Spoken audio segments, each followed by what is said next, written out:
Today we're going to look at layering different pieces of clip art in Silhouette Studio to come up with the perfect sublimation prints.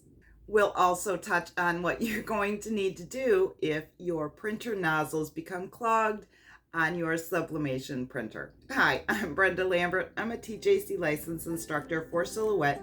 You found your way to Silhouette success. I do hope that you're going to join our little crafting community. There's a lot of information to get through today, so if everybody is ready, let's do this. I came across this file in Creative Fabrica and I thought it was just absolutely adorable. I'm going to do a 20-ounce sublimation tumbler with this. So I need my dimensions set to 9.3 by 8.2. Let's check out these files. They are absolutely amazing. I'm going to start with the background. The background patterns come in very large, but that's okay. We're just going to scale it down. I know I need the largest size to be 9.3, so that's what we will enter. Let's drag that back up here. Now I'm going to select both of these and align the top and align the center. And now I can go to my modify panel and crop. Now this is the perfect size background for my sublimation tumbler. I'm going to go back to the original folder, and this time I'm going to open up Pop Art Girls. And again, she comes in quite large, but we are going to leave her like that for just a bit. Let's zoom out a little bit so we can work more easily with her at this size. I'm going to bring in some glasses. These heart ones are super cute.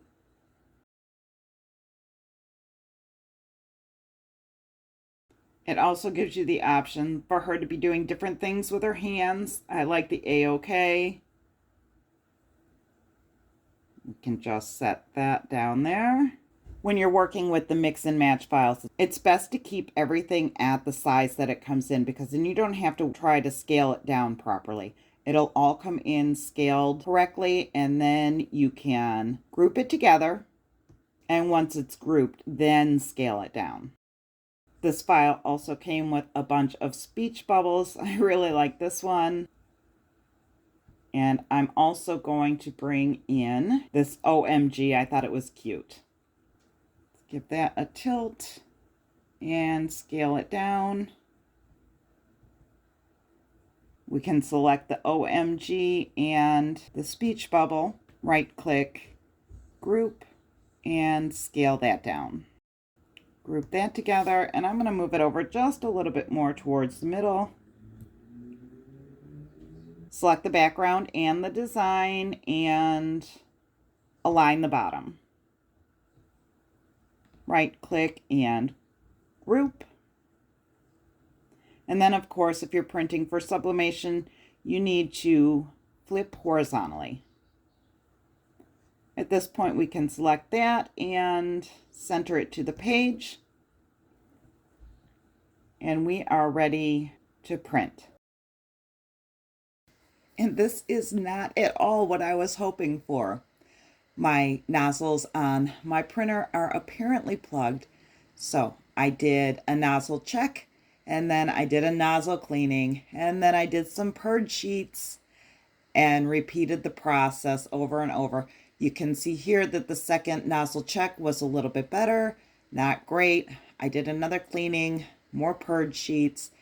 This is getting better. I repeated the process one more time,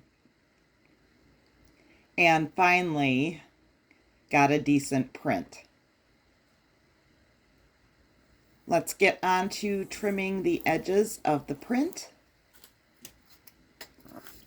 and preparing our cup.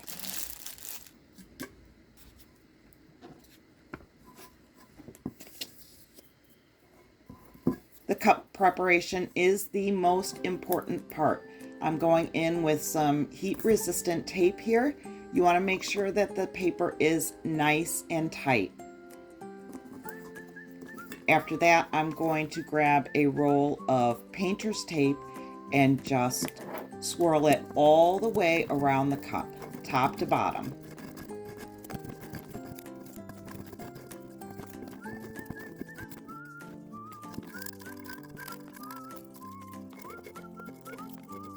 I'm going to make sure that it overhangs on the bottom a bit so that I can fold in that bottom lip right around the curve of the cup.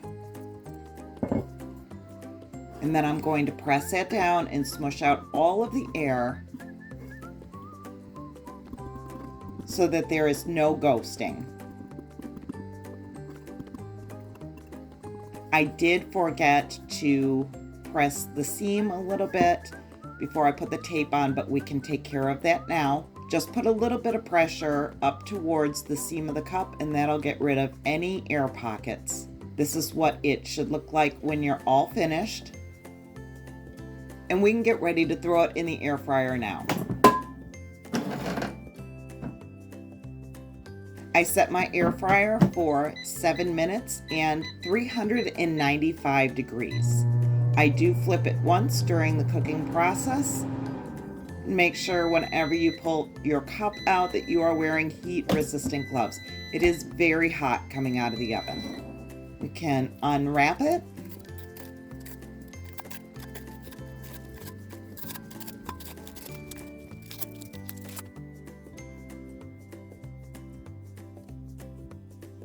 And I think this is absolutely adorable. This design is so much fun with the mix and match items that I had to go in and make a second one. I've placed a link to these designs in the description below, as well as a link to the Facebook group. If you have created one of these tumblers and would like to share your project, go ahead, head over there, join the group, and show off a bit. Otherwise, go create something amazing, and I'll see you in the next video.